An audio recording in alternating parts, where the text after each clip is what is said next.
ഒരു സാക്ഷ്യം ഇവിടെ ഞാനിപ്പോൾ നിൽക്കുന്ന സ്ഥലത്ത് തന്നെ എനിക്കത് കേൾക്കാനുണ്ടായി. അപ്പോൾ എനിക്കത് വലിയൊരു മെസ്സേജാണ് കിട്ടിയത്. കാരണം ഞാൻ യൂട്യൂബിലൊന്നും കാണാത്ത കാര്യങ്ങൾ ഞാൻ ആദ്യമായിട്ട് കൃപാസനം വരുകയും ഞാൻ ആഗ്രഹിച്ച പോലത്തെ ഒരു സാക്ഷ്യം എനിക്ക് ഇവിടെ വന്ന് കേൾക്കാൻ കഴിയുകയും ചെയ്തു. അപ്പം ഇനി എൻ്റെ മനസ്സിൽ ആ സാക്ഷ്യം കഴിഞ്ഞു ഞാൻ വീട്ടിൽ പോയി.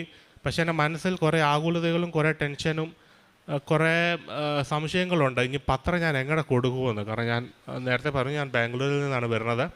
അപ്പം നമ്മൾ കേരളത്തിൽ ഒരു പക്ഷേ പത്രം കൊടുക്കുന്നത് പോലെ കർണാടകയിൽ അല്ലെങ്കിൽ ബാംഗ്ലൂരിലൊക്കെ ആൾക്കാർ ഒരു നല്ല രീതിയിൽ കാണണമെന്നില്ല.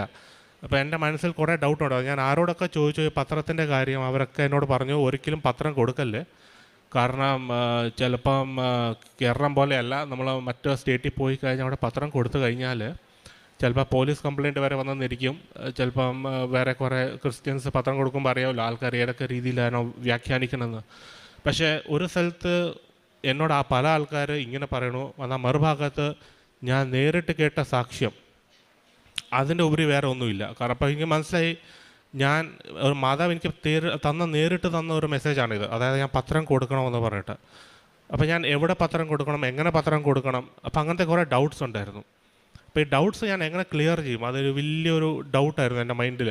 എങ്ങനെ ഞാൻ ഈ ഡൗട്ട് ക്ലിയർ ചെയ്യും? അപ്പോൾ എൻ്റെ മനസ്സിലൊരു ആഗ്രഹം ഉണ്ടായിരുന്നു, അന്ന് ആ സാക്ഷ്യം പറഞ്ഞ ആളെ തന്നെ എനിക്ക് നേരിട്ടൊന്ന് കണ്ടാൽ എത്ര നന്നായിരിക്കുമെന്ന്. പക്ഷേ നമുക്കറിയാം ഇവിടെ വന്ന് സാക്ഷ്യം പറഞ്ഞ് പോണ ആൾക്കാരെ പിന്നെ നമ്മളൊന്നും ഒരിക്കലും കാണാറില്ല.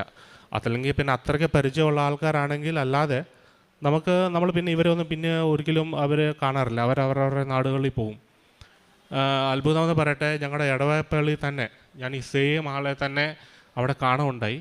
എന്നിട്ട് ഞാൻ അദ്ദേഹത്തോട് ചോദിച്ചു, അന്ന് കൃപാസനത്തിൽ വന്ന സാക്ഷ്യം പറഞ്ഞ ആളല്ലേ, 10th ഒക്ടോബറിലല്ലേ വന്നത്? കാരണം ഞാനന്ന് നേരെ മുന്നിലുണ്ടായിരുന്നു. അപ്പോൾ എൻ്റെ ഡൗട്ടുണ്ട്, അതായത് ഈ പത്രം എങ്ങനെ കൊടുക്കണം, പിന്നെ ഏതൊക്കെ ഹോസ്പിറ്റലിലാണ് നിങ്ങൾ പോയത്, ഇപ്പോൾ എങ്ങനെയൊക്കെയാണ് ചെയ്തത്. അപ്പോൾ അദ്ദേഹം എന്നോട് ഓരോരോ കാര്യങ്ങൾ പറഞ്ഞു എന്തൊക്കെയാണ് ചെയ്യേണ്ടതെന്ന്. അപ്പം ഞാൻ അതേപോലെ അങ്ങ് ചെയ്തു. പക്ഷേ പെട്ടെന്നൊന്നും കാര്യങ്ങളൊന്നും നടന്നൊന്നുമില്ല. കാരണം ദൈവം നമ്മുടെ ലൈഫിൽ ഒരു ഡ്രൈ പീരീഡ് അങ്ങ് തരും, നമ്മളെ ശരിക്കും ഒന്ന് ടെസ്റ്റ് ചെയ്യും.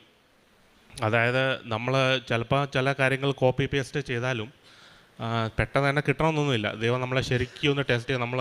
നമുക്ക് വിശ്വാസമുള്ള ആൾക്കാരാണോ അല്ലയോ, നമ്മൾ വിശ്വാസം കൈവിട്ട് പോകുന്നുണ്ടോ.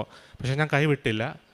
ഞാൻ എൻ്റെ ലൈഫിൽ ഞാൻ ഇത് വിശ്വാസത്തോടെ തന്നെ മുന്നോട്ട് നീങ്ങി. ഒരു പ്രാവശ്യം ഞാനിവിടെ കൃപാസനം വന്നപ്പോൾ ഞാൻ ജോസഫ് അച്ഛനെയൊക്കെ കാണുകയുണ്ടായി. എന്നിട്ട് അച്ഛൻ എനിക്ക് വേണ്ടി പ്രാർത്ഥിച്ചാണ് ഇവിടെ. എന്നിട്ട് എൻ്റെ ആത്മീയ ജീവിതം ഞാൻ അതേപോലെ തുടർന്നു. ഒരുപക്ഷെ എൻ്റെ ലൈഫിൽ ചിലപ്പോൾ ഒരുപക്ഷെ ദൈവം എനിക്ക് ജോലി കിട്ടിയില്ലെങ്കിലും മാതാവിൻ്റെ അനുഗ്രഹത്തോടെ എനിക്ക് ഇതേ ലൈഫിൽ തന്നെ തുടർന്നാൽ മതി, അങ്ങനെ വരെ ഞാൻ ചിന്തിച്ച കുറേ കാര്യങ്ങളുണ്ട്. പക്ഷേ അധികം താമസിക്കാതെ തന്നെ ദൈവം എനിക്ക് ജോലി തന്നു. ആ ജോലി തന്നതിനെ ഓർത്ത് ഞാൻ ദൈവത്തിന് താങ്ക്സ് പറയാൻ കൂടെയാണ് ഞാനിവിടെ വന്നിരിക്കുന്നത്.